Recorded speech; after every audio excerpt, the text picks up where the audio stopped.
Coming at you live from my home studio in beautiful La Puente, California. This is the All Dodgers podcast, the first official off-season show of the off-season. What is going on, Clinton Nation? On today's show, we're doing a bit of a roster reset. We're looking at the latest Dodgers news, a little bit of rumors in there. We're not going to be too crazy on the rumors. I know people want to talk about players the Dodgers can go out and get, but today we're going to focus a lot on the foundation of the off-season, and that's a lot of roster talk. So we're going to bring in my guy. You guys know him. Some of you might love him. That is producer Kevin, Skinner7 Kevin on the internet. And yeah, things have happened since you and I were last live, and then since I was last live on Thursday. Roster moves, things moving, pieces happening, some options picked up. How do you feel about where we're at as of Sunday the 3rd? Good. The corpse of the 2024 season is still cold in the ground, and yet we're already looking on to 2025. But in terms of the moves, which we'll get into, nothing surprising. Totally fine. I actually really like where the roster is at as it stands. So I'm really excited. I really dug into the roster today for the first time. Been celebrating since the championship and through the parade. Today was the first time I really got to look at the roster and see, where could improvements be made? And I'm excited. I think this team, and Andrew Friedman have put themselves in a position where they could really attack this roster in quite a few different ways, and really nail it. And the one thing is, when you win a championship, you want that team to come back, and a lot of those guys are coming back. They're still on the roster, so.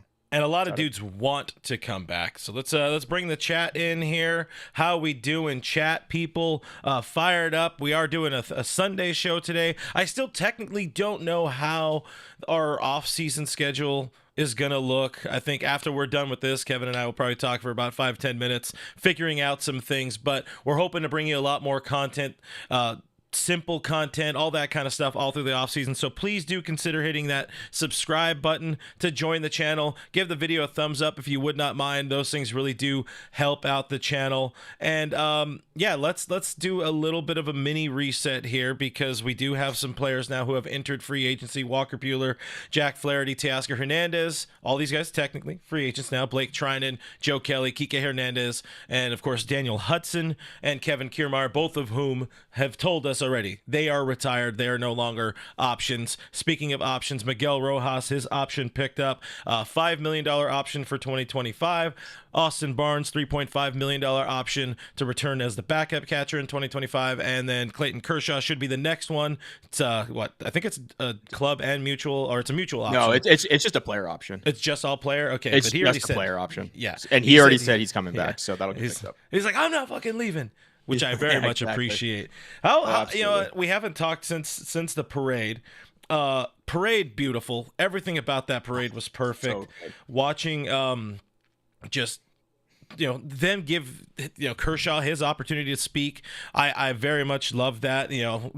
Clayton being candid about the idea is like, hey, I kind of didn't do shit here this year, but he did. He played as much of a role as he could, getting this team to the postseason at the very least, helping them get them there. And I really like Clayton heading into 2025. He did reveal he's got the foot thing, but he's also got a knee thing. He's got surgery coming up on Wednesday. How do you feel? Let's talk about Kersh for a second.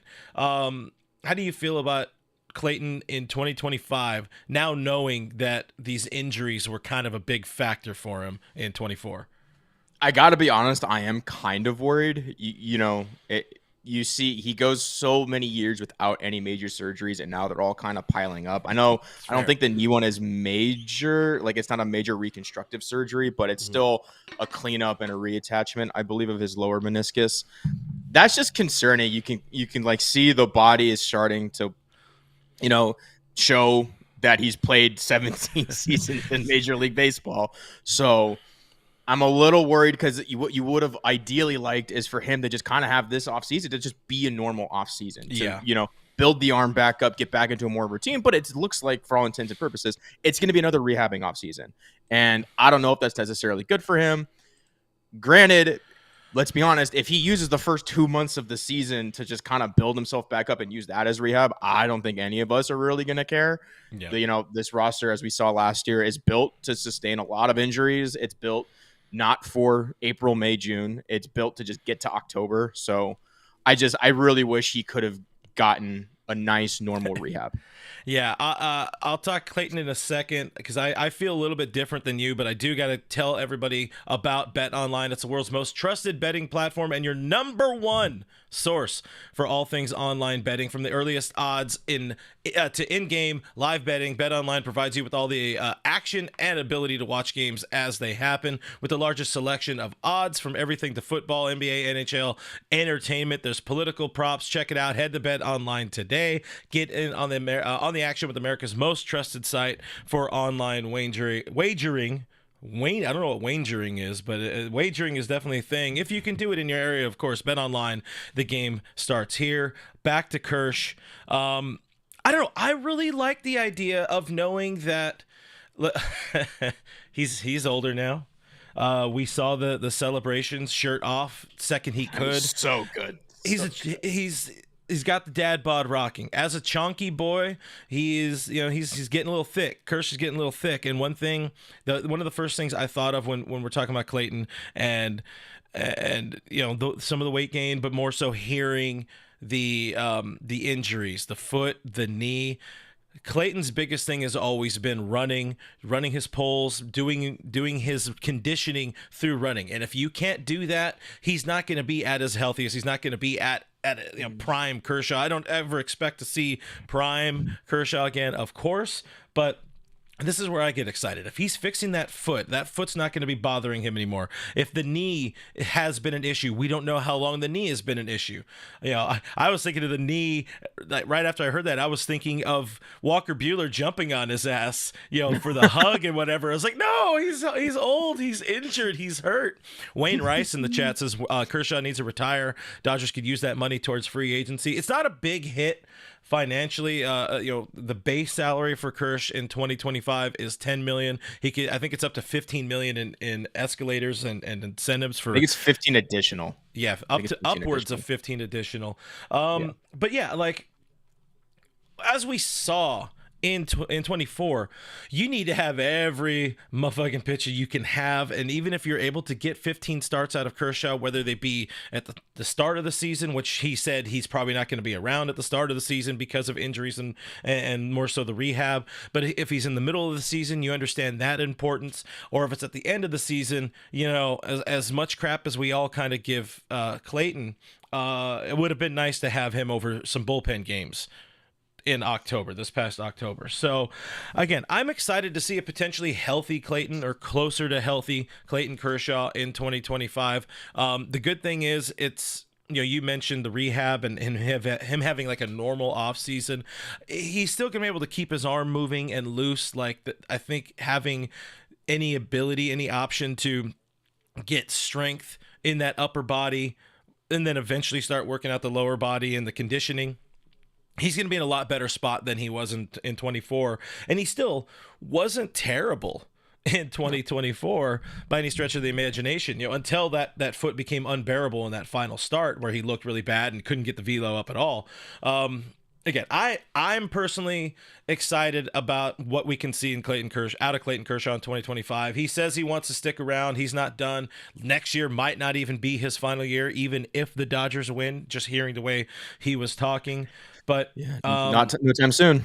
Not anytime soon. The important thing is, he doesn't need to be the ace. He's not the number 1 or number 2, even number 4 guy heading into the season. So he's just, if you could have a future Hall of Famer as just like another one of the guys in the pile of arms, Dodgers in a very good spot, guys. So everybody be open to having Kersh come back. Randy Weiss is happy to have Kershaw back. Ellis Sheva says Dodgers rule, which I agree. I definitely agree about that one. Showtime LA saying you can never have enough pitching, as our friend Tim Rogers says. That's my point. Yeah. No, absolutely. Totally agree. We'll get more in depth on the, needs and, how many pitchers this team may or may not need. But I mean, I agree. Like he said, his arm can keep moving. Don't get me wrong. I'm not doubting him. I just, I think when my hope was he would get that normal offseason, to hear anything else, I was just kind of bummed out. I was like, and he might not be here, or he likely won't be available for the start of the season. It's just, I want Iron Man Kershaw back. I know it's just like, it's asking a lot. It's just, the fan in me really wants to see that. So we'll talk more about some of the Dodgers free agents coming up in a little bit. One guy I do want to focus on is Walker Buehler, and let's kind of shift forward into the qualifying offers the Dodgers can offer or can extend it to. I think there's only two players of all those guys. Jack Flaherty is not eligible because he was traded. There's two guys that the Dodgers will potentially extend qualifying offers, at least in my opinion. One being Walker Buehler, the other one being Teoscar Hernandez. Let's get Teo out of the way. Actually, no, let's hold on Teo for a second. Let's talk Walker. Taking the emotion out of it, is Walker Buehler, should Walker Buehler return? Taking the emotion out of, this and him being that indelible image we could always turn back to of winning this huge 2024 title, arguably I'm going to say the most important title of our lifetimes, because I just decided $21.05 million is the qualifying offer rate this winter. Do you think, again, take the emotion out of it, and guys in the comments, please do participate in this. Take the emotion out. Should Walker Buehler return? What do you think? Yes. I have one somewhat emotional reason, and the second one is not. No, go ahead. The more objective answer is yes. He's actually exactly, if you took the name away, you just did the stats and what he's gone through, he's the exact kind of pitcher the Dodgers love to pick up. They love, taking a flyer on a guy that is coming off major injury, that's looking to reestablish himself, reestablish his market, and earn a larger paycheck. We saw that with Tyler Anderson, James Paxton, kind of a similar boat. You're banking on him not getting injured. He pitched pretty well, got traded to the Red Sox. I mean, whatever. But they do this kind of thing with any pitcher. Now you're talking about a guy like Walker Buehler, who just did it for you in the postseason. And now that segues into my slightly more emotional answer is I think they should, because this is like the kind of guy they would normally, and B, how about a little something for the effort? It's probably a little pricier than they would like to give. The Tyler Anderson contract was like pennies on the dollar. I get this would be likely an overpay, but for what this guy has given this organization, don't lowball him. Just give him the qualifying offer and let him reestablish that market if he wants. If they want to go multiple years, that'd be sick. I'd be fine with it too. But I think at the bare minimum, they should give him the qualifying offer and give him that chance to accept, because I don't know what his market looks like. It could range anywhere from the low teens to the mid 20s.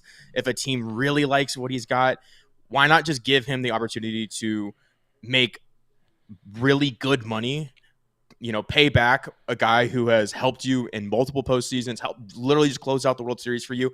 And like I said, a guy that, they've done this for in the past. Yeah, I mean, there's a lot of things I agree there with you there. The emotion of it, yeah, Walker's earned it. I think it's a show of faith of this guy absolutely put his career out there. He put his career on the line a little bit for you, a lot of it for you to go, close 21. out that 2024 World Series, that game 5 there. There's a number of things that I think also, I'm cheating here by saying that I didn't want to factor in the emotion of it, but I think one emotional part of it is Walker wants to come back, and I feel he really does want to pitch with Clayton Kershaw again, like where they're actually both throwing well at the same time. I saw, I think Matt said in the chat as well that he learned to kind of, well, you said it as well, but he's like kind of learned how to pitch with this new stuff. And I think we saw that in the postseason. He told us that in the postseason, that he learned how to kind of be somebody he used to be before the velo was a thing in, back in his Vandy days or whatever. But, if we're talking qualifying offer, 21 feels like a lot. It definitely does. Now, I wonder where his market is at for sure. I wonder if he's even going to try to establish or see what his market looks like entering free agency, or if him and the Dodgers find a way to do like a 2-year deal or something like that, or 1 year plus a mutual or a player option or something like that at maybe reduced a little bit less than 21, because he wasn't good for the majority of the regular season. So you still kind of got to see what he looks like. But to the question, to the narrative, I want him back for pitching reasons in 25 more than just, oh, he did good to Yes. end the season. There's also that, like, the idea of seeing Walker Buehler in another uniform definitely does, it eats at you a little bit. I don't want to see that. But if we're looking at, as I see EB say, do not overpay for Jack Flaherty. If it's like gun to my head, Jack Flaherty or Walker Buehler, I'm going Walker Buehler all day long. And if it's somebody else like a Yusei Kikuchi or I mean, maybe not Corbin Burns in that conversation because that's a different kind of story, but I think there's space for Walker Buehler. I think there's money for Walker Buehler, and whether it's the qualifying offer, I don't think the team extends a qualifying offer, but I do think they find a way to maybe come together on some sort of 1+1 type of deal at, I don't know, $16 million a year. I don't know what Walker thinks he's worth, what he is trying to get, and also understanding that there are other fish the team want to add to this roster if they're going to look at a Blake Snell, if they're going to look at a Willy Adames or whatever. But I will re-note, we are going to talk more about free agency and hot stove stuff in another episode. We're not going to dive a whole lot into that here today, but that's where I'm at. I think Walker Buehler will be back, and I think he should be. Yeah, and you don't want to fall in the trap of paying for past performance. That's a given. I just go back to that final outing, that game 5, how he got those guys out. It was on 3 curveballs. That's not something that Walker Buehler of old does. And I think that right there showed me enough that, okay, he's bought into this new way of pitching for him. And I mean, you saw how he's still that fire, that FU was still in there, even with the new repertoire. So yeah, I think for that alone, if you want to, as Dave says, bet on the back of the baseball card, and definitely you bet on the guy in that situation. I would like them to extend the qualifying offer just because I don't want to see him go away. But like you said, if they can work out a 1+1, a 2+1, I'm all here for it. I do think though that, looking at who I've got as people who will be available as starting pitchers opening day, this team definitely needs somebody like a Walker Buehler. Yeah, I saw somebody in the comments here. Well, GI saying qualifying offer of 20 for Buehler is a bit high, but it is only for 1 year. There's no such thing as a bad 1 year contract for sure. I think it would be something closer to Thor, what's his name? Noah Syndergaard. A little bit higher than Syndergaard. That's why I'm saying like maybe that 15 or 15, 16 million, maybe as high as 18. That's just kind of where I'm at. And I think that the option really helps him out. But I saw somebody else, I think Amber Brianna. No, not Amber. Somebody else was talking about, Marco said a rotation with Ohtani. If we're talking rotation, Ohtani, Buehler, Yamamoto, Glasnow, and another frontline starter like Blake Snell would be scary. Because if we're looking at the 2025 rotation as it stands, let's say Buehler doesn't come back. Let's say they don't bring back Flaherty. There's still some solid pieces in there with Yamamoto, Shohei, Tyler Glasnow, presuming he doesn't need to undergo any sort of surgery or whatever, which doesn't seem... Yeah. He said on foul territory that his arm looks fine. So he shouldn't need to. Yeah, he said he had imaging done. I kind of don't know how much I trust him though. When it comes from the player, I trust him. I don't expect him to lie in that situation. He said the imaging came back clean. He's getting it re-imaged just for just in case. And then he said he's going to be throwing more this offseason, not in like throwing bullpens, but just keeping his arm a little loose. Because I think what he attributed it to is he doesn't think the tendon was used to the workload. So he's just trying to like keep the arm a little fresher, not like high intensity stuff, but just kind of keep it moving so that tendon feels worked. But anyway, long story short, he should be available opening day. Okay. I mean, that was one of the things too. We talked about a whole bunch throughout the entirety of the season of Glasnow and workload, and this is the most he's ever thrown, and usually he's had like breaks baked in because of IL stints in past years with the Rays or whatever.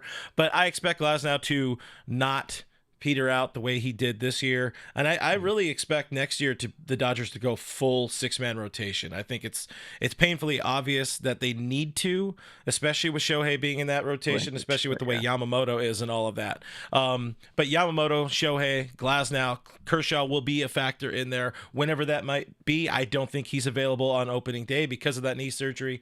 Landon Knack will be in the mix. Tony Gonsolin, let's not forget him. Dustin May, we saw him celebrating the fruits of other people's labor at that World Series parade. But Dustin May, somebody very good, very nasty when he's healthy.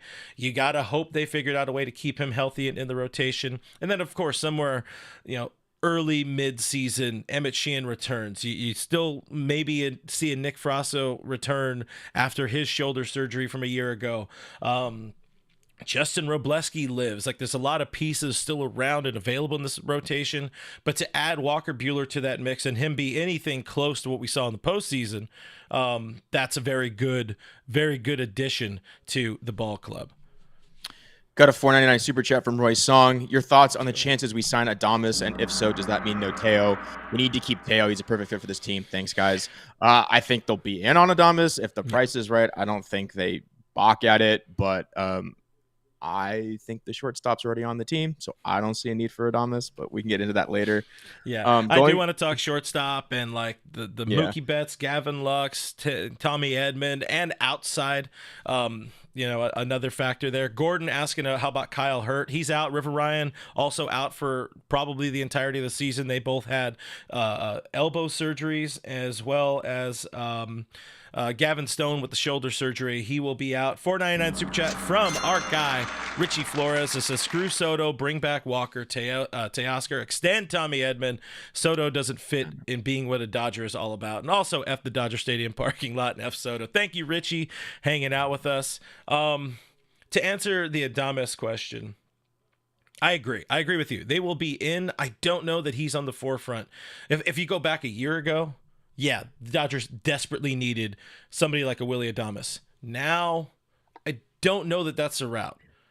And if we want to dive into it just a little bit, I think the Dodgers really do want to have a bridge shortstop. Whether that's Mookie or Miguel Rojas coming back, whether it's going to be Freudian slip. Well, we were talking about it before. Miguel Rojas being a part of that mix, whether Gavin Lux puts in a shit ton of work at short again this offseason. Who else? The Tommy Edman factor. I don't know how I feel about Tommy Edman being the everyday shortstop, but they want a bridge to some of the guys they have in the system. That's how I feel about it. And we'll dive into this. Like, this is a beefy topic for another show, another day. But them drafting a shortstop, their first round pick this year, and Kellen Lindsey, that means a little bit of something to me down the road. And knowing some of the other guys they do have in the organization, I don't think they are overly interested in committing 6 to 8 years to a shortstop. That's my opinion. I don't have knowledge of the front office's thinking, of course, but that's my opinion. No, I agree. I think Adames will just be a little too rich. I don't think this is a situation where they desperately need a shortstop. I think they have plenty of guys who could be a shortstop next year, so I expect them to go that route. I see a lot of people in the chat talking about other arms. The way I have it set is I think Ohtani, Glasnow, and Yamamoto are guaranteed day one opening day starters. That leaves roughly 3 spots. Clayton Kershaw will come back eventually. And then guys I have in an unknown role: Ben Kasparius, Gonsolin, Grove, Hurt, Knack, May, Miller, Robleski. You didn't mention Bobby Miller. He's still there. He exists as much as we don't necessarily. I know you're way out on him, but he's there. The way I look at that, that's too many spots to be betting on guys to fix. Yeah. I would like them to bring in 1, maybe 2 other arms, and then that way you can kind of rotate, see if Gonsolin's got it. Can Dustin May stretch out as a starter? Can Bobby Miller fix between the ears? Robleski showed flashes, same with Kasparius, but I think the team needs about 2 starters. Yeah, honestly, admittedly, I think my brain looking at Dodgers.com, looking at the roster, the 40-man, I think my eyes just like completely skipped over Bobby Miller. Big game Bob, he's definitely a factor. I think we've seen him be good. We've seen him be a head case. But if he's in the mix, if he's somewhere, either I don't think they trade him just because he's still pre-arb, so he's still going to be cheap. I think he will factor in some way, shape, or form. I also think his future is as a reliever. I've said this since 22. I backed off on it when we saw some success as a starter, but you pare down that mix and just tell him gas it up for 2 innings, like maybe a right-handed Josh Hader type. Just give us your best 2 pitches for 2 innings. Well, Hader won't go 2 innings. We know that. But no, we know that. But yeah, he's definitely in the mix. I think Wroblewski's another one of those Hader type dudes as well. I don't know that he's a starter, but if you can see Dustin May go beyond 9 starts a year, he's very impressive when he's on the mound, even if he doesn't necessarily have the strikeout stuff all the time. Tony Gonsolin, when he was healthy, was an all-star pitcher. He's the type of dude that helps fill out a rotation. In the postseason, the Dodgers got away with 2.5 pitchers. Really, it was 3 starting pitchers, of course, unless Flaherty pitched on short rest or whatever. You don't need to have 4 or 5 elite dudes. You just need to have some guys that get you through a season, and that's where your Mays are. That's where your Gonsolins are. Those type of dudes, I think, get you through a season. Noah Ortega, our buddy, talking about Gavin Stone being out for the year. That's a big blow because Gavin Stone really stepped up. Yeah, River Ryan. Those are some big blows. But again, Dodgers have a lot of solid enough starting rotation options, and I think the big one is going to be adding in one more dude from the outside. I think they will be in the market, but they'll be okay if they don't. Maybe. Again, the way I look at it, you don't need a top end guy. Like they don't need a Snell or a Burns. I know Scherzer. You don't like if your top if your top three is Ohtani, Glasnow, Yamamoto. Cool, I'm good with that. That's your 3-headed monster, and then Clayton Kershaw's lurking around somewhere too. If you bring in a guy on the caliber of a Buehler, of Flaherty, something like that, those are completely perfectly fine guys because you don't need a ton of ace level guys. Now, if they go out and get them, no one's going to complain. If they land Blake Snell, you're not going to see me like bitching and moaning about it. I'm cool with it, but I don't think that's where they need to be focusing. I think they could get a mid rotation guy and fill out the rest with, again, there's a lot of guys with a ton of upside here. Like you've mentioned, Dustin May, Tony Gonsolin's got great upside. He really does. Ben Kasparius has great upside. And then you have, I can't believe Brent Honeywell's pre-arbitration, but he can give you length. Stuff like so. It's just I think you could just fill this rotation out with some mid-level guys. Richard Flores, 199. What about it? What about Trinan, F. Snell, use May and BP? I actually don't. Yeah, go. I don't know. Guys, we might have to swallow a tough pill here. He might be too expensive. The Dodgers don't like spending money on relievers, and what he did this postseason, 1, his arm might actually fall off. Yeah. And 2, he might get really expensive. So, I do think that he's somebody that very much appreciates the Dodgers, appreciates at this point in his career, his opportunity to come here and know that there's no place that gives you a better chance to win multiple World Series if he's going to be pitching another 1 or 2 or 3 seasons, however long. I think Blake Trinan will stay. I think they'll find a way to give him a decent enough deal. Joe Kelly won't be back. He might retire, to be honest. Evan Phillips is getting a decent raise. He's ARB eligible, and they're projecting like $6.2 million in arbitration, according to MLB trade rumors. Phillips is starting to get a little expensive too, and you got and all that, but I gotta see Blake Trinan back, and I think he will be back. America needs it. Speaking of really expensive relievers, the Milwaukee Brewers declined closer Devin Williams' club option for $10.5 million. So he's a trade candidate. He'll go into arbitration with the Brewers. See what happens there. He's ARB, but he's still under team control. He's still under team control. That's a but they're declining weird setup. Yeah, this screams that Corbin Burns situation where they're like, "Hey man, we don't want to pay you this much," and that relationship could sour pretty quickly. So he's a trade candidate. but just thought I'd, not saying we should go get Devin Williams, but he's Back, there. back on Trinan, Matty Man 5 Dodge says Trinan's a great dude. Forget pitching. He's a decent human being. He'll come back as long as they don't insult him with a low ball offer. Listen, we've had Blake Trinan on Dodgers territory a couple times. He's just a good dude. Like, he seems like a nice dude to talk to. He speaks well, carries himself well, represents the Dodgers well on the mound and all that kind of stuff. I don't give a shit. There's so many people in that in baseball, in sports, that you might not agree with their politics. If people want to talk about that, whatever. He's here to do a job, and he did it well, and the Dodgers don't win a World Series without him. I agree. Do not lowball him. He did the Dodgers like a favor, re-signing on a $1 million deal. Hopefully they do find a way to honor him, because that bullpen without Trinan is a problem. Goat Yachty, one last thing when we talk pitching, and then I want to talk to Teoscar Hernandez. Goat Yachty says, man, I miss Emmett Sheehan. Sheehan will be back. He's somebody who could be a May or a June. I expect post-All-Star break probably. Yeah, July at the latest for sure. Yeah.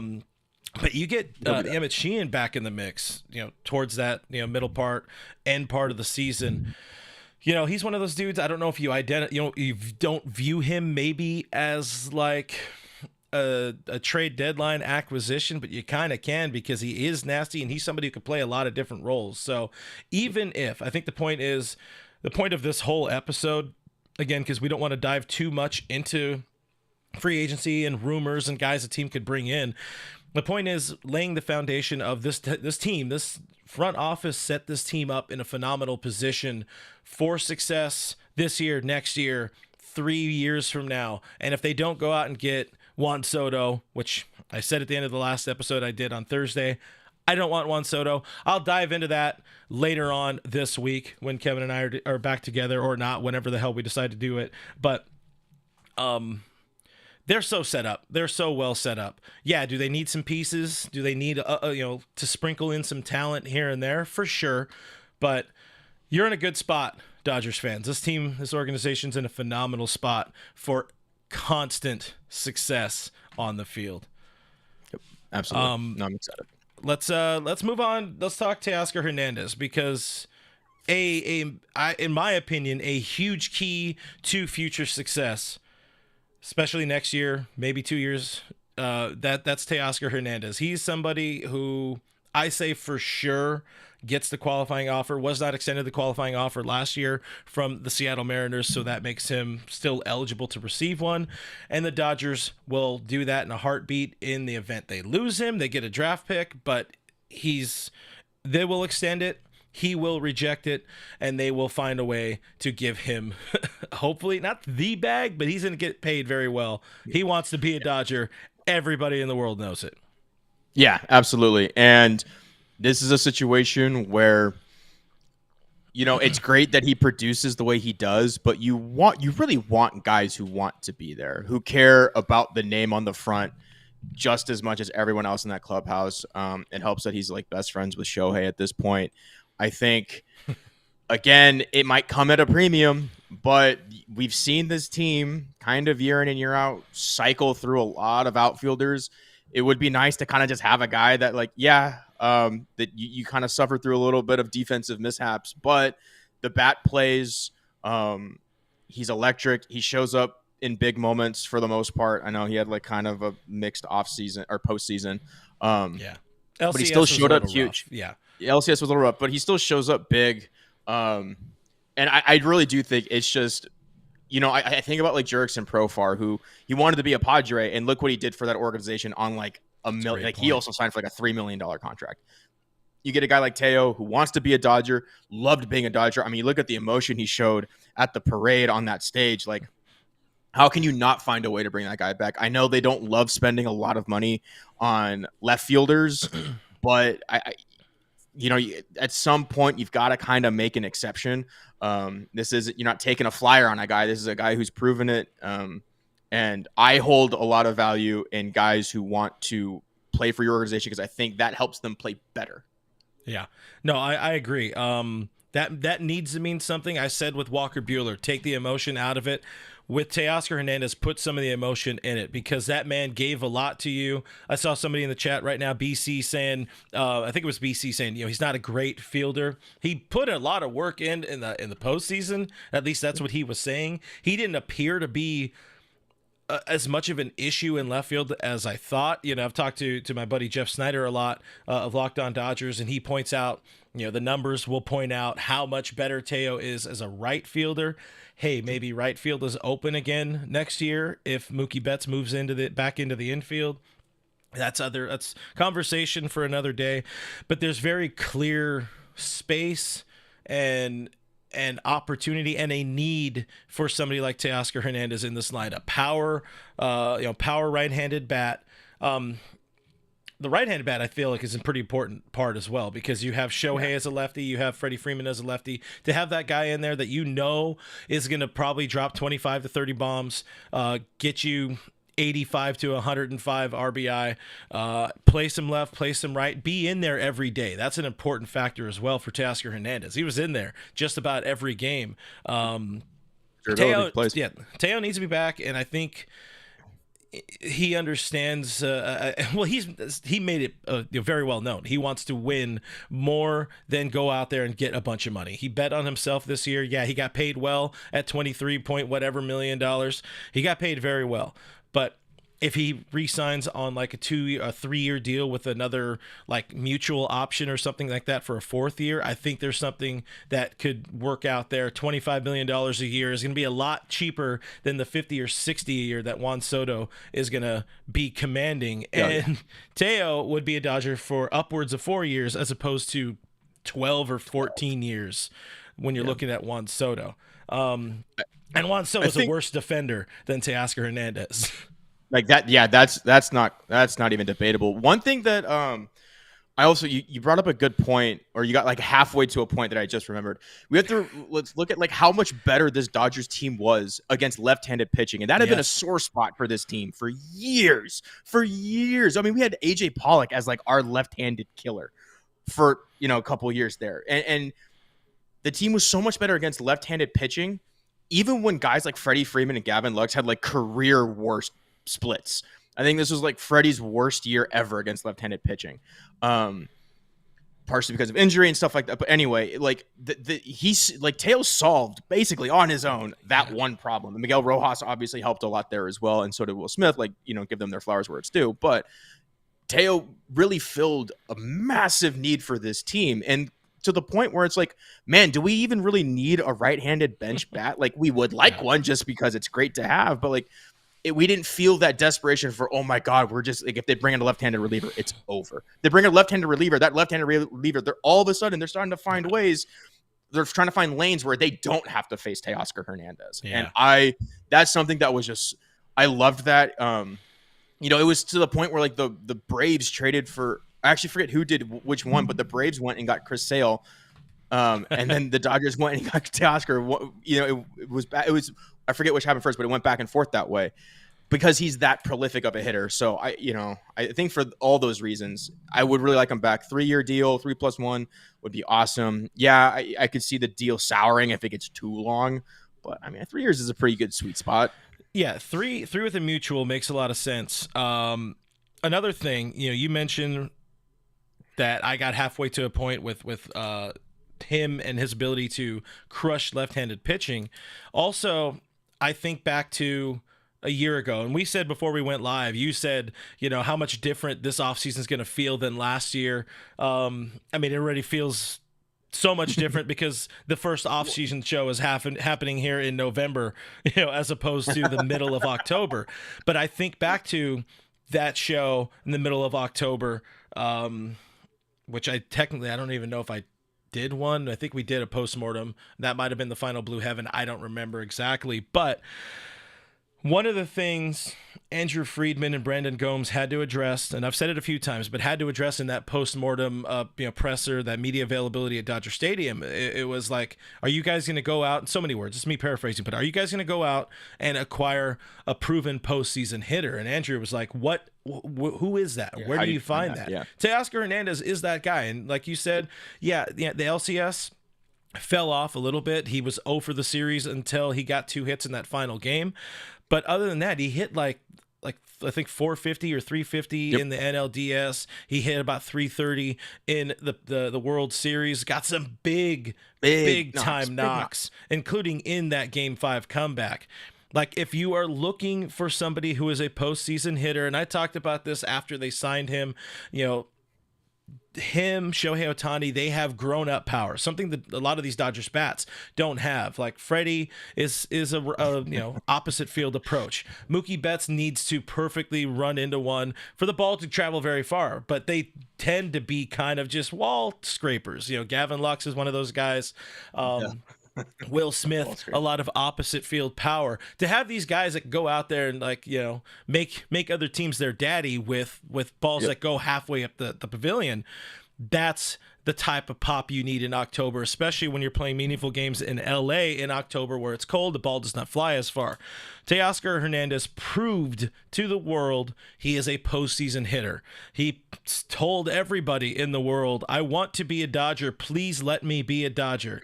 That's all got to mean something. He needs to be back. Plus, there's not dudes pounding on the door to take over in the outfield. James Outman, to me, James Outman's a trade candidate because I think they're so out on him, man. Andy Pages, you don't know what Andy Pages' future is going to be like. He's somebody who, depending on what they do with Tommy Edman this year, could be a starting center fielder, could be a starting right fielder, could be a bench piece, could be back in AAA. I don't think that last part, but beyond that, there's not a whole. There's go to Dodgers.com. Look at that bench. Look at the outfield section. It's very tiny. You need to have Teo out there. Richie Flores, $4.99 super chat. Thank you very much. Richie says Teoscar's the definition of a Dodger personality. Heart, wearing Dodgers uniform. The heart and love that he has wearing it, worth every penny. And also F the Ghost Runner. I agree with that. I think whatever he wants, the Dodgers can get. And the thing is, he doesn't want like $30 million a year. That's the big thing. He just wants to be here and he wants to win. That's huge. Yep. And like you mentioned with the durability, the way I have the outfielder looking next year is Tommy Edman in center. I have Pages and rushing as a platoon. And then getting a durable, everyday guy like Teoscar really just rounds that out perfectly. And then we talked about all the other intangibles that he brings to the table. So I think for more reasons than one, it's kind of a no-brainer. But again, if they sign Soto, I'm not going to it's the same thing with Snow. You're not going to hear me complaining about it. I just don't think they need to go that far. Yeah, I mean, looking at Juan Soto, and again, we will have a full conversation about Juan Soto in a very near future episode of All Dodgers. So guys, do subscribe to the channel, hit the notification bell if you want to be alert of all of the content dropping this winter. Juan Soto, I mean, he's almost as he's like a Barry Bonds level of a batter. Like, what he does at the plate is insane. He's got bat to ball. He gets on base at a 40 to 42% clip every year. As Teoscar was 33% or whatever. I think it was 330 OPS or on base. Teo also batting fourth, batting fifth, batting third. He's batting around he's not the most important. That batter, that is not the most important piece of this lineup when you have Freddie, when you have Mookie, when you have Shohei Ohtani. You're in a good spot. You don't need somebody like Soto. And one of the things Dave talked about a lot in the last couple of weeks of the postseason, maybe the waning days, was the importance of the character and of the people in that clubhouse being more important than talent. Juan Soto, arguably the most talented hitter in baseball today, definitely one of, but the character, I mean, you saw him with the Padres, you've seen him with the Yankees, the two teams that, the Padres last year didn't play baseball very well. Yankees were beat because they didn't play baseball very well in the World Series. Thank you, Joel Sherman, for that article. Great read. And yeah, just the character of Juan Soto, maybe a little too prima donna for the Dodgers. And yeah, you're going to have that. He's a $1 billion, superstar athlete. You're going to have that sometimes. But get me a dude who cries because he's a Dodger and won a World Series, as opposed to, a Juan Soto type. Yeah, I agree.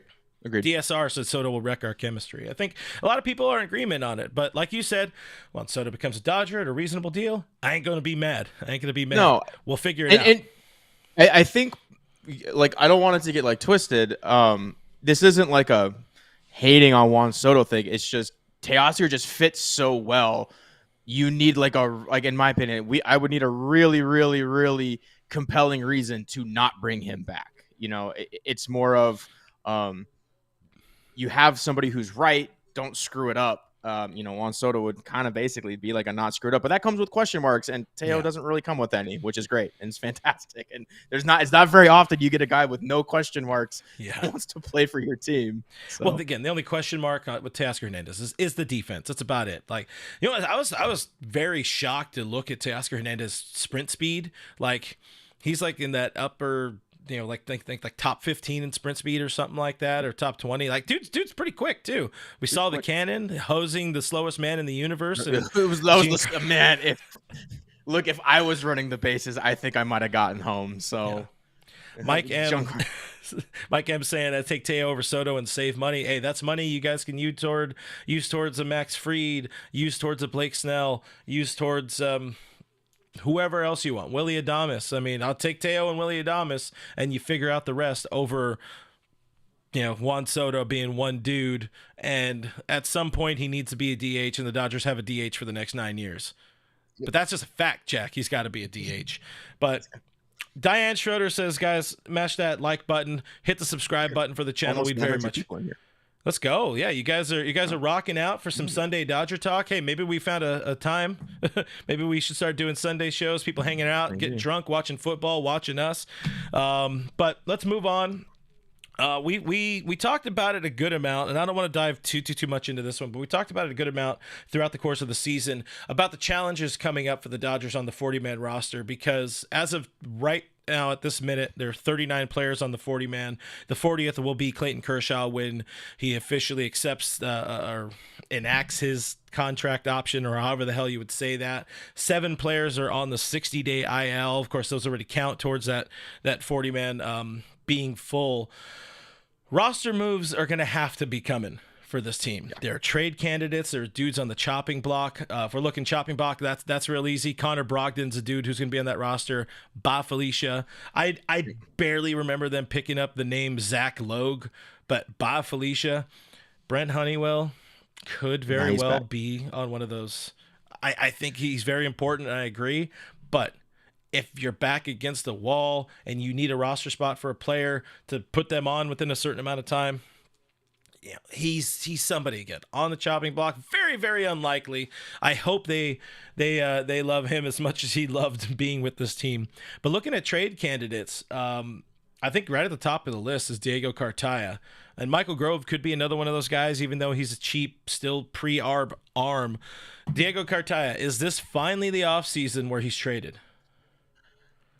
You know what's funny is I don't actually know. So they picked up Barnesy's contract. Yeah. And Hunter Fiducia is probably just a quad A guy at this point. He's maybe a decent backup catcher. Which is fine, yeah. Which is fine. It's fine. Yeah. But Will Smith will eventually need to move off catcher. And having traded Tyrone Lorenzo, the only other catcher in the system really is Diego Cartaya, because they have Dalton Rushing playing primarily left field now. So I wonder if the plan moving forward is, all right, we'll give Cartaya another year in AAA. Let's see if he can figure it out. And then when Barnesy's gone, Cartaya can be the backup catcher until Will Smith's ready to move to third base. That's kind of where I see this going. If Lorenzo was still on the roster, I think Cartaya's gone. But without like an heir apparent in that position right now, I don't know. I think it'd have to be the right deal, unless that it was just kind of it was a facade and they're fine with Dalton Rushing playing catcher all of a sudden, despite him playing only left field for the last. Well, he ended half up going season. Back, right? He ended up going back and playing. No, I don't think so. I think he finished the entire.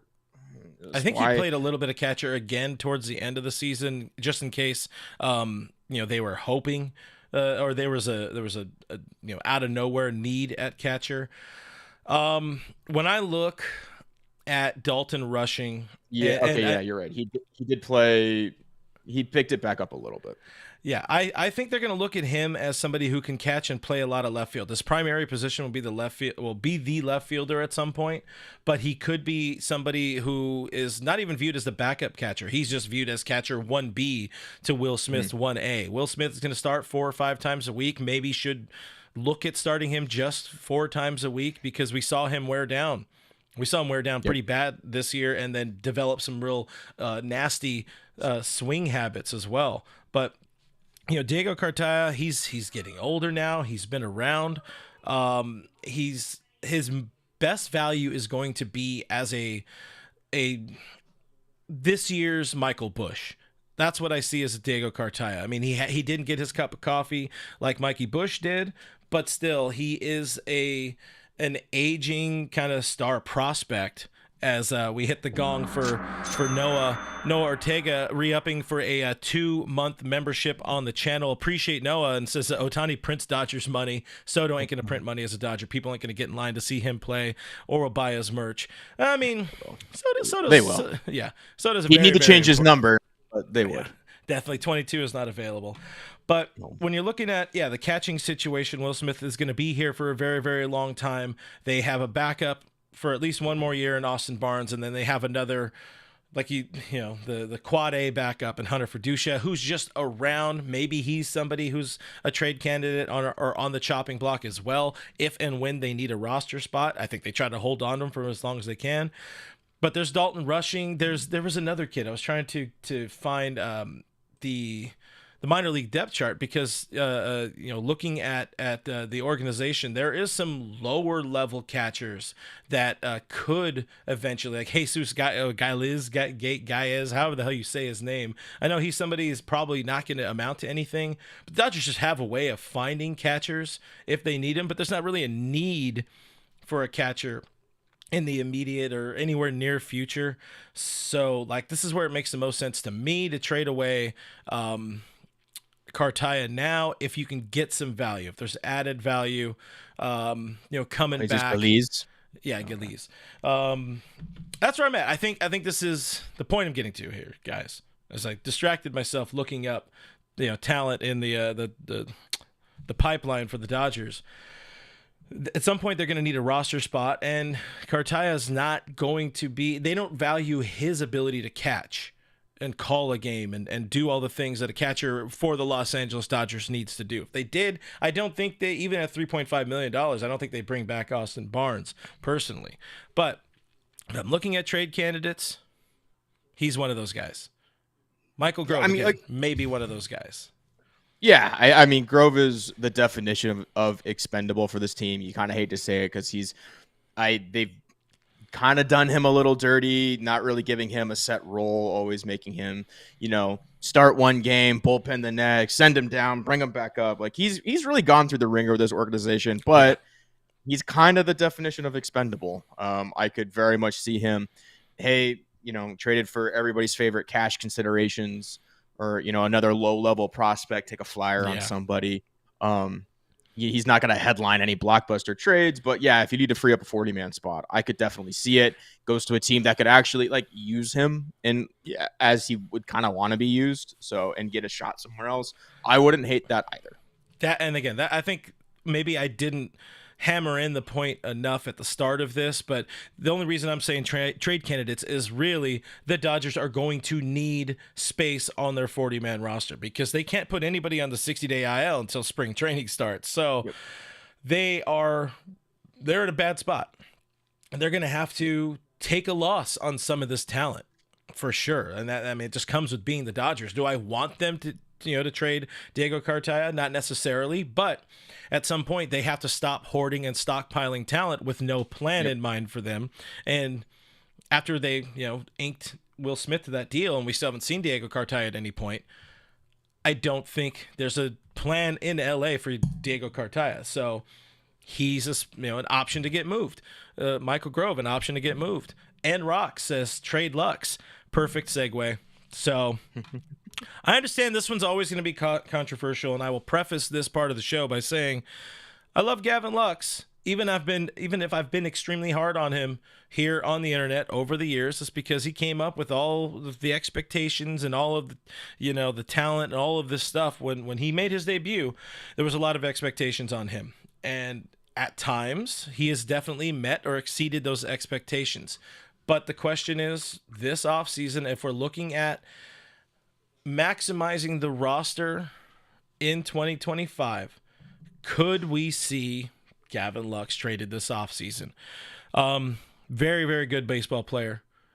We saw what he can do when he's healthy, when he's right, when he's feeling it. He carried the team through the middle parts of the summer there after that All-Star break. He was on fire. He showed you everything he brings to the batter's box with the bat against right-handed pitching. But to me, I'm looking at Gavin Lux and I'm seeing where this roster is headed for the Dodgers. The defensive limitations of Gavin Lux, i.e. his inability to play elsewhere, outside of second base, that makes him less than a perfect candidate or the ideal fit for the Dodgers moving forward. Again, this is my opinion. I'm sure plenty of other people will back me up on that, while still agreeing that, hey, Gavin Lux is a very good ball player. In an ideal world, you have him on the roster. In the most likely reality, he will be on the roster for opening day 2025. But if you're trying to maximize some things, you're trying to maybe open a door for Mookie Betts to come back into the infield at second base, or Tommy Edman playing second base, or open an opportunity for Teoscar Hernandez to return and maybe play more second base, whatever it may be. Again, I'm not saying I want him traded. I'm just saying he's a guy that makes sense as somebody the team could be this winter. Especially if he's not going to learn or get better or be able to play shortstop. Roy says Lux inconsistent at the plate and below average at second base. So again, when he's healthy, he's very good. But Kevin, I need your input on this. Should, could, will they trade Gavin Lux? Your thoughts? Yeah. I maybe because his value's higher than it has been probably since 2020. Mm-hmm. You'd be basically selling high on the guy. Yeah, he showed some flashes. I think he graded out to be a league average bat. Plays a good enough second base. I get the positional inversatility. Leaves a little to be desired. I just bring him back. I don't know. I like they won with him. He's going to get a year. Now he gets a real offseason, and we'll talk a little bit more about my shortstop pick. He gets an actual offseason to work on his swing, to work on the defense. They're not messing with his head. This isn't, oh, hey, you're our shortstop. Oh, a week later, no, you're not. He gets to actually work. He gets to just spend the whole offseason honing in on his craft. And I think for that reason alone, and he has another year of team control after this, I think you just got to keep running it with him. I know there's negative power in his bat, despite how long and violent that swing is, which is just so, and he's so athletic, but he does provide a lot of things that this team kind of needs. He's a contact guy. He runs the bases really well. We don't have a lot of infield help at the minor league level. I know a lot of people, there's one kid, I can't remember his name right now, that people are hoping for. But I haven't read too much about him. Anyway, not to get too sidetracked. I don't think they trade him because he's not invaluable to the team, but he's pretty valuable. And I don't know where they're going to get another second baseman because Mookie Betts, spoiler alert, is my shortstop for next year for almost the exact same reason I just said Gavin Lux is my second baseman. Because I have the power. Boo. It makes the most sense to keep Mookie in the infield. It allows Teoscar to come back. It gives the Dodgers the opportunity to see if Baez and Rushing can figure it out at the plate, because that's what they did. That's what they like to do at the beginning of the season. And then if that doesn't work out, then they can trade for a shortstop at the deadline, or they can go get an outfielder at the deadline. Again, it gives them optionality. Mookie gets the Alex Freeland. Thank you, Showtime. Yeah. He's always got it. Alex Freeland's the one that they're hoping can come up. I don't know if he's ready. I haven't read too much on him. A lot of people don't say, guys, look, if Max Muncy can figure out third base, Mookie Betts can figure out shortstop. He's going to get a full offseason to do this, not 7 to 10 days, and then throw him into the fire in Korea and then bring him back for another thing. He'll get a full offseason to work on it. I think he can figure it out, and I think that gives them the best opportunity to keep guys like Teo around. It gives them a lot of positional versatility, which we know this team loves. But I think to do that, you need Gavin Lux to stick at second for the time being. I do want to have a full episode just dedicated to shortstop, and we will at some point because it puts butts in the seats talking about Mookie Betts as a shortstop. I think that experiment is dead and buried. Even hearing the way Mookie continued to talk about it in the offseason, about like him appreciating the organization, letting him try and fail there. Mookie Betts doesn't like to fail.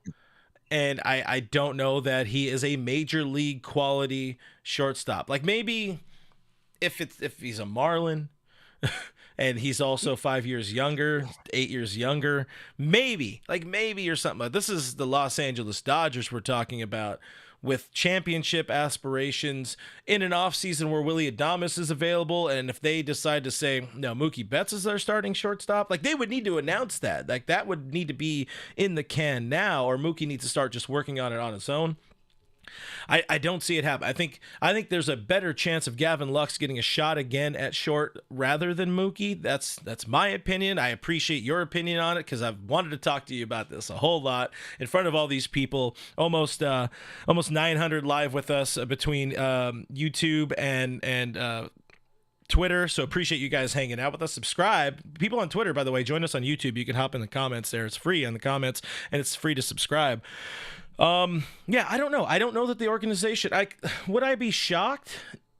Honestly, yeah. No, I think I would be shocked if the organization decided to pivot to Mookie. Yeah, Big Worm says Betts is an emergency shortstop. That's it. I could see that. Maybe, there's like a week or two he has to plug in there.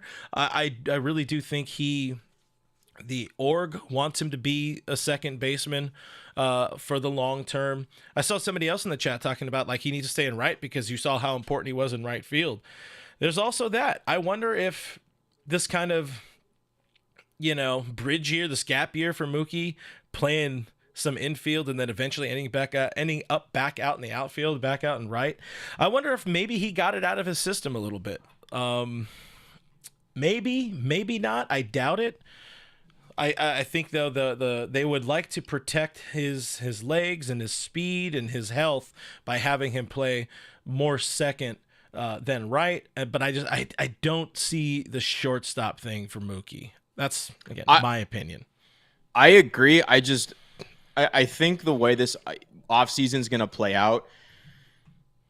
So again, a lot of rumors. I don't see them signing Teo and Adames. I think we're pretty much going to have to settle and pick one of them. And that's why I think Mookie at short makes the most sense because it lets them sign Teoscar because I don't think there's another second baseman. I know Tommy Edman can play second base, but then who's going to play center field? There's not a lot of good center field candidates available right now. Mm-hmm. So he even said it's a break off his legs, not running to right. Maybe he did get out of his system. Grass ain't always greener, literally because it's dirt, but it could be a spot. Like he loves a challenge. We've seen that. And I do think there's going to be a conversation. I don't know if they've had it already where I think they're going to sit down with Mookie and, they're going to say, okay, what do you want to do? We kind of told you what we wanted you to do last year.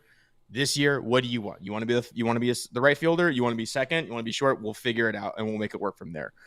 Doom Sal, $10. Emil Morales and Joe Andrew Vargas are the future shortstop and third baseman. They have the ability to be better than Seager. I think Will Smith is the future third baseman, maybe the future first baseman. He'll be in the corner. He'll be at one of the corners eventually. That's fair. Maybe he moves over there when Freddie's out. But maybe they have the ability. Again, it's just banking a lot on rookies and guys coming up and really showing out. And I would rather just have a perennial all-star, perennial all-MLB guy hunkering down one of those positions. So that's just me. Well, first, thank you, Mike, for the super chat. Much appreciated. Yeah, I agree with some of what you're saying there at the end, especially like they can't go into a season like they did in 23. They went all in on Miguel Vargas as the second baseman and kind of had to step back and reevaluate pretty hard. The Vargas plan or idea didn't work. you can have one guy kind of laying around, like even this winter not being completely all the way in on Dalton Rushing in left field. That's the right plan. He's not your starting left fielder because you haven't even seen him.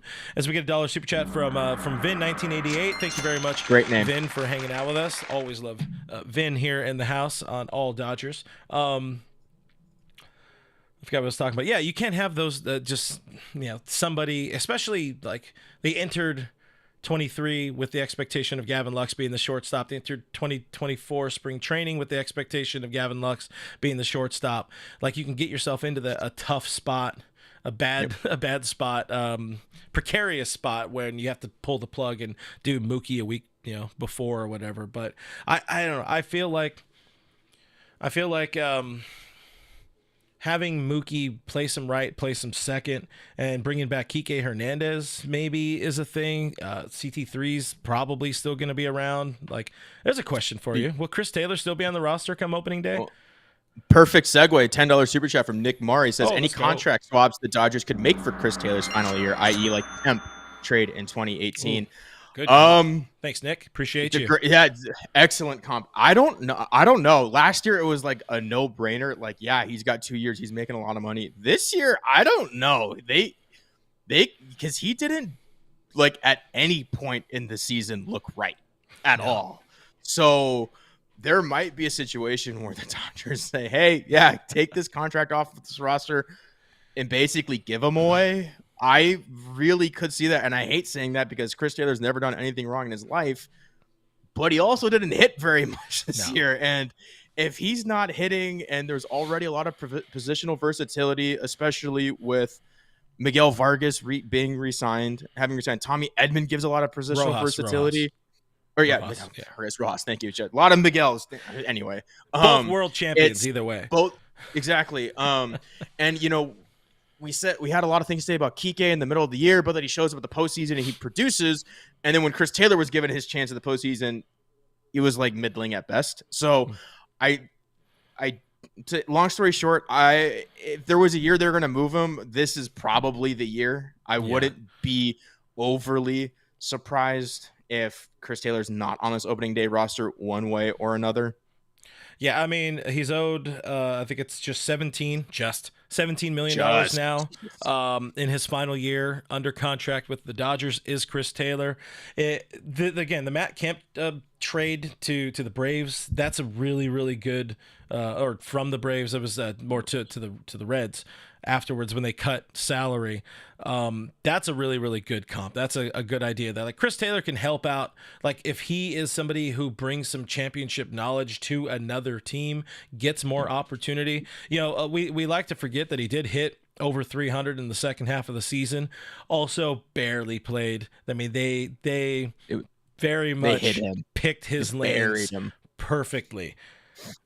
I don't know that Chris Taylor's on the roster just because, again, we're in a roster crunch situation. I would rather see proven playoff hero Kike Hernandez re-signed than Chris Taylor back if it's, kind of one or the other. Knowing like Showtime LA mentioned, Alex Freeland is one of those guys at some point this club would like to see up.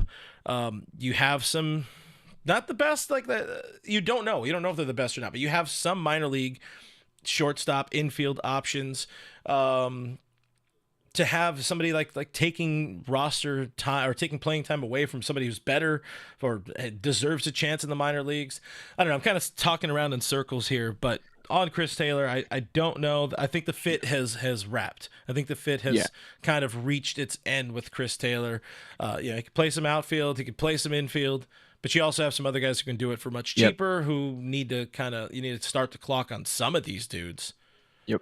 Yeah. I mean, when the contract came down, it was the value of it was his versatility. He could play all over the place, but now they got a couple guys that can play all over the place. And they can also hit and they can just hit in the postseason. So you don't mind going through stretches where I think he was like 2 for 42 at one point or something like insane like that.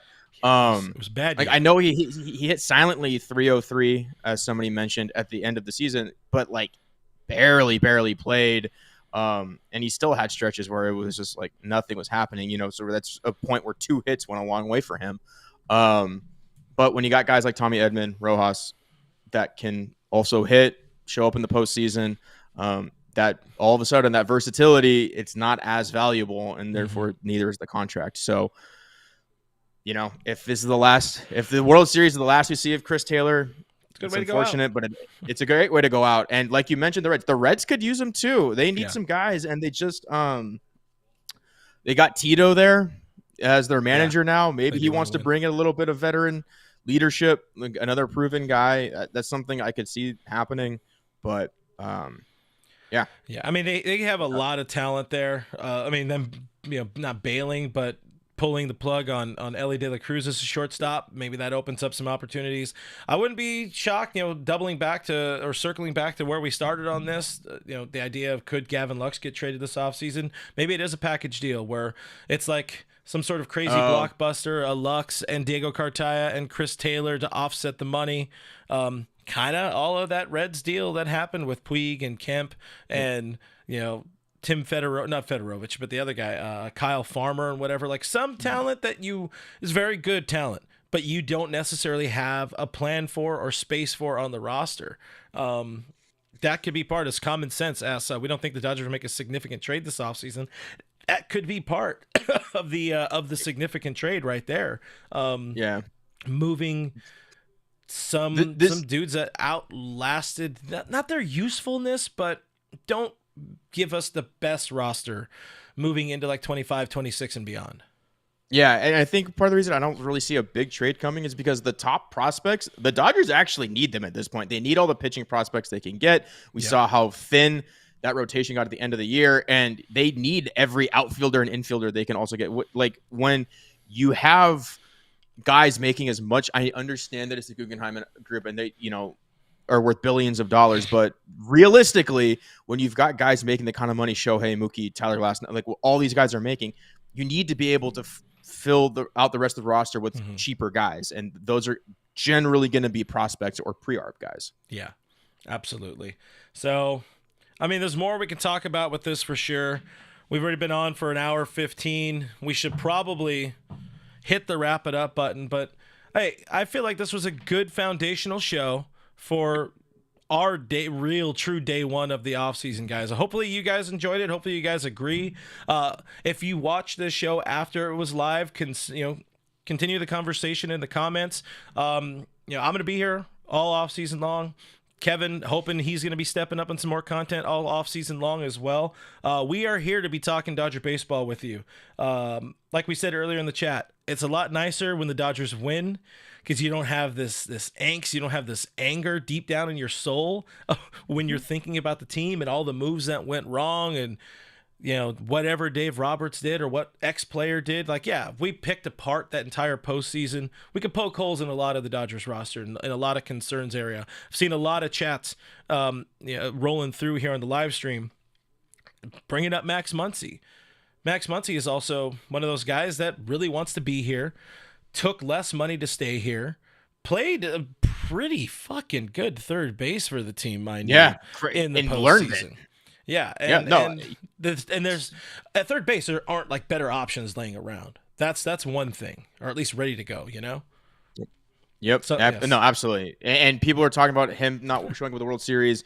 Do you need to remind you that he got on base 12 straight times in the NLCS? Like the Dodgers, there was a realistic conversation of having him win NLCS MVP over Tommy Edman. So, guys go through spells. But what was great about this roster is you could always. Another guy could step up, so they could suffer Max Muncy kind of not looking like his normal self. Plus, when Teo was kind of gone, Max was the guy who stepped up in that series. But again, a lot of stuff to be talked about this postseason, guys. This off season. So do stick around on the channel. Hit that like button. If you enjoyed the video today, had a lot of people in here on the chat on this Sunday. Appreciate the hell out of you guys. You guys rock. Like my buddy Doug says, nothing brings us together like Dodger baseball.